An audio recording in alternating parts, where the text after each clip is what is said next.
Bonjour la famille et bienvenue une fois de plus sur cette chaîne. Moi c'est Narcisse, pour ceux qui ne me connaissent pas ou pour ceux qui me découvrent pour leur première fois.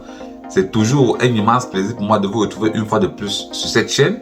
Et pour tous ceux qui sont nouveaux sur cette chaîne, je vous demande juste deux petites choses à faire. Abonnez-vous et activez la cloche de notification pour ne rater aucune de mes prochaines vidéos. Aujourd'hui, j'ai fait cette petite vidéo pour vous parler du montant minimum que vous devez avoir lorsque vous entrez aux États-Unis.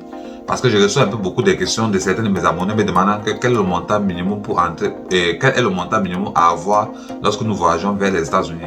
Bon, dans cette vidéo, je vais vous parler du montant minimum que vous pouvez avoir lorsque vous entrez aux États-Unis. Mais avant que je vous parle de cela, générique.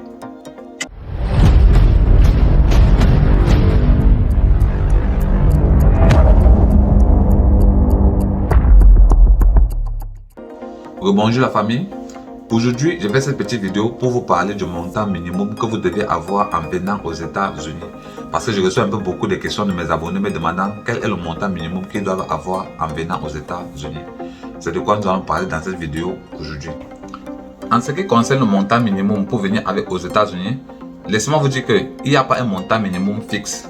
Cela va dépendre de tout un chacun.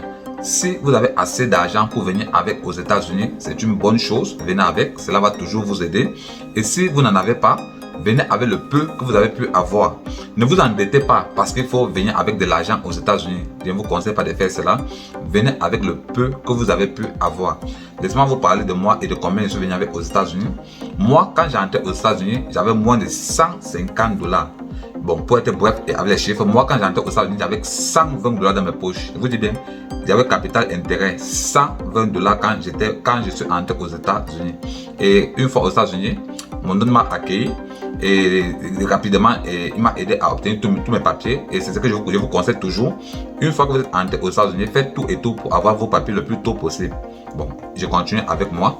Bon, une fois que j'ai eu tous mes papiers, j'ai eu mes papiers jusqu'au permis de conduire, bien sûr. Bon, en moins de 3 semaines, j'ai eu tous mes papiers jusqu'au permis de conduire. En moins de 3 semaines, j'étais complet et prêt à passer à l'emploi. Une fois que j'ai ces papiers, j'ai mis encore la pression à mon autre. Bon, j'ai mis la pression à mon autre pour qu'il m'aide à obtenir un boulot. Et c'est chose qui a été faite. Il m'a aidé. J'ai pu décrocher mon premier boulot aux États-Unis. Une fois que j'ai mon premier boulot aux États-Unis, et mes heures de travail ne coïncidaient pas avec les heures de mon hôte. Bon, du coup, je ne peux pas rester à me coucher à la maison pour attendre pour dire que non, il va rentrer m'accompagner au boulot. Non, puisque il fallait que j'aille travailler. Moi, il travaille en soirée, lui, il travaille et en journée.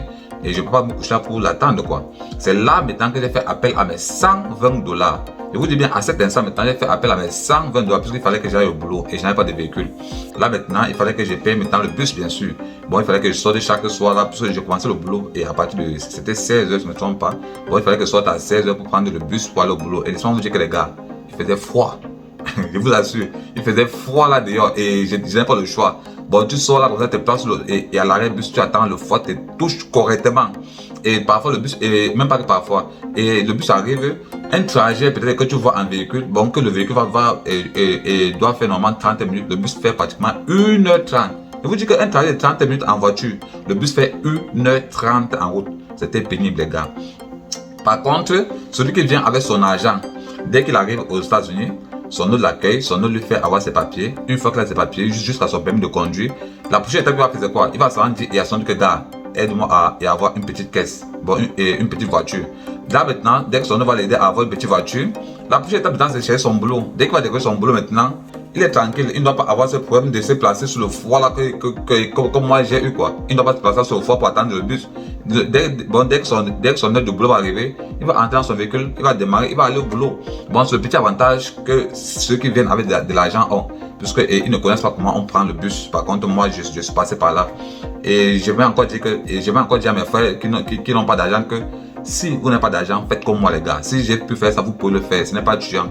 Bon, vous venez avec le peu que vous avez et vous mettez dans votre tête que vous allez vous battre comme un lion. Parce que moi, je me suis battu et après peut-être un mois, je me suis mis à mon propre compte. J'étais chez moi avec mon véhicule. Je pense peut-être un mois parce que j'ai travaillé jour et nuit. Bon, après un mois, je me suis mis à mon propre compte avec un véhicule et mon propre appartement, quoi. Bon. C'est ce que je tenais à partager avec vous aujourd'hui. Et si la vidéo vous a été utile, les gars, laissez-moi les petits pouces bleus. Bon, laissez les thumbs up, moi je dis souvent. Et si la vidéo ne vous plaît pas, mettez les thumbs down. Bon, dites que ce n'est pas bon. Et ça fait partie du game. Et là, je suis très fair play. Ça ne doit pas me déranger si je vois les thumbs down. Bon, et certains disaient que c'est pas bon. Ça fait partie du game. Et sur ce, passez une excellente journée. À plus.